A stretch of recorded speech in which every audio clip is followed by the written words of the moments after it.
நண்பர்கள் எல்லாருக்கும் வணக்கம். வெல்கம் டு எனது சமையல் அறையில்.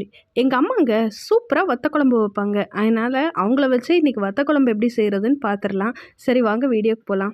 இது மம்மியோட ரெசிபி. ஓகே, கொஞ்சமாக நல்லெண்ணெய் ஊற்றிக்கோங்க. ஒரு குட்டி வடச்சட்டி எடுத்தால் போதும். அந்த நல்லெண்ணெயில் ஒரு கை சுண்ட வத்தல் ஆட் பண்ணிவிட்டு நல்லா கொஞ்சம் கருப்பாகிற வரைக்கும் நல்லா வதக்கிக்கலாம். நல்லா கருப்பு நிறமாக ஃப்ரை ஆயிடுச்சு.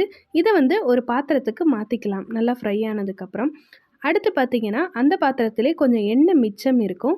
அந்த எண்ணெயில் மிதுக்கு வத்தல் அம்மா ஆட் பண்ணியிருக்காங்க. மிதுக்கு வத்தல் தான் ஆட் பண்ணணும்னு அவசியம் இல்லை. உங்ககிட்ட கத்திரிக்காய் வத்தல் எந்த வத்தல் இருந்தாலும் அதையும் ஆட் பண்ணி ஃப்ரை பண்ணி எடுத்து வச்சுக்கலாம்.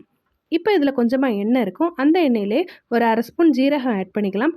அப்புறம் பார்த்திங்கன்னா ஒரு 20 போல் சின்ன வெங்காயமும் 5 போல் வெள்ளைப்பூடும் அப்படியே முழுசாகவே ஆட் பண்ணி வறுத்துக்கலாம். ஏன்னா நம்ம திரும்ப அரைக்கத்தான் போகிறோம்.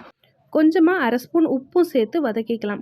இது வதங்குற நேரத்தில் ஒரு எலுமிச்சம்பழம் சைஸ் புளியை தண்ணியில் ஊற வச்சுக்கலாம். அது ஒரு சைடு ஊறிக்கிட்டே இருக்கட்டும். இப்போ பார்த்திங்கன்னா இது லைட்டாக வதங்கிருச்சு. இதோட ஒரு 1/2 ஸ்பூன் மிளகாய்த்தூள் ஆட் பண்ணிக்கலாம். மிளகாய்த்தூள் ஆட் பண்ணிவிட்டு நல்லா மிக்ஸ் பண்ணிக்கலாம். மிக்ஸ் பண்ணும்போது அடுப்பை சிம்லே வச்சுக்கோங்க. இப்போ பார்த்திங்கன்னா ஒரு 3 போல் தக்காளி ஆட் பண்ணிக்கலாம். தக்காளி ஆட் பண்ணி நல்லா வதங்கணும். தக்காளி நல்லா மசிஞ்சு வரணும். அதனால் ஒரே ஒரு பச்சை மிளகாயை ஆட் பண்ணிவிட்டு அதை ஒரு லிட் போட்டு மூடி நல்லா குக் பண்ணிக்கலாம். தக்காளி நல்லா குக் ஆகட்டும் 5 நிமிஷத்தில். இப்போ பார்த்தீங்கன்னா நல்லா குக் ஆயிடுச்சு. குக் ஆனதுக்கப்புறம் குழம்பு மிளகாய் தூள் ஆட் பண்ணணும். இது குழம்பு பொடின்னு சொல்லுவாங்க. உங்ககிட்ட குழம்பு பொடி இல்லாட்டினா மஞ்சள் தூளும் ஜீரகத்தூளும் ஒரு 1/4 ஸ்பூன். அடுத்து பார்த்திங்கன்னா மல்லித்தூள் ஒரு 3 ஸ்பூன், வெந்தயப்பொடி ஒரு 1/4 ஸ்பூன், மிளகு பொடி ஒரு 1/4 ஸ்பூன் சேர்த்தா போதும். அதோட நம்மளோட ஒரு பச்சை மிளகாய் எடுத்துடலாம். அரைக்கும்போது பச்சை மிளகாய் சேர்க்க வேணாம். ஓகே, அது ஆறட்டும். ஆறினக்கப்புறம் அரைச்சிக்கலாம். இன்னொரு வடச்சட்டியில் கொஞ்சமாக நல்லெண்ணெய் ஊற்றிட்டு ஜீரகம் 1/2 ஸ்பூன், வெந்தயம் 1/4 ஸ்பூன், கடுகு 1/4 ஸ்பூன் எல்லாம் ஆட் பண்ணி நல்லா ஃப்ரை பண்ணிக்கலாம். அதோட ஒரு கொத்து கருவேப்பிலையும் ஆட் பண்ணி மிக்ஸ் பண்ணிக்கலாம். 2 வரமிளகாய் கிள்ளி போட்டு அதையும் மிக்ஸ் பண்ணிக்கலாம். நல்லா மிக்ஸ் பண்ணதுக்கப்புறம் பார்த்திங்கன்னா கலருக்காக ஒரு 1/4 ஸ்பூன் மிளகாய்த்தூள் சேர்த்துக்கலாம். சேர்த்ததுக்கப்புறம் பார்த்திங்கன்னா புளி சேர்த்துக்கலாம். கரைச்சி வச்ச புளியை ஆட் பண்ணிக்கலாம். அடுத்து பார்த்திங்கன்னா கலருக்காக மஞ்சள் தூள் ஒரு 1/4 ஸ்பூன் ஆட் பண்ணிக்கிறேன். ஆட் பண்ணதுக்கப்புறம் கொஞ்சம் தண்ணி ஆட் பண்ணிவிட்டு பார்த்திங்கன்னா இதை ஒரு கொதிக்க விடலாம். கொதித்ததுக்கப்புறம் ஒரு கொதி வந்ததும் நம்மளோட வத்தல்கள் வறுத்து வச்ச வத்தல்களை சேர்த்துடலாம்.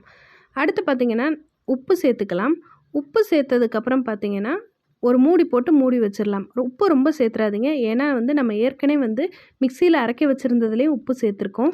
ஓகே, இதெல்லாம் மிக்சியில் போட்டுக்கலாம். இங்கிட்ட வதக்கி வச்சுருந்ததை இந்த மிக்சியில் போட்டதுக்கப்புறம் அதுக்கு தேவையான அளவு தண்ணி ஊற்றி அரைச்சி வச்சுக்கலாம். தண்ணி நம்ம குட்டி வடச்சட்டியிலே இருக்கும். ஓகே, இது நல்லா கொதி வந்ததுமே பார்த்திங்கன்னா நம்மளோட இந்த அரைச்சி வச்ச விழுதுகளை மிக்சியில் போட்டு அரைச்சிக்கலாம்.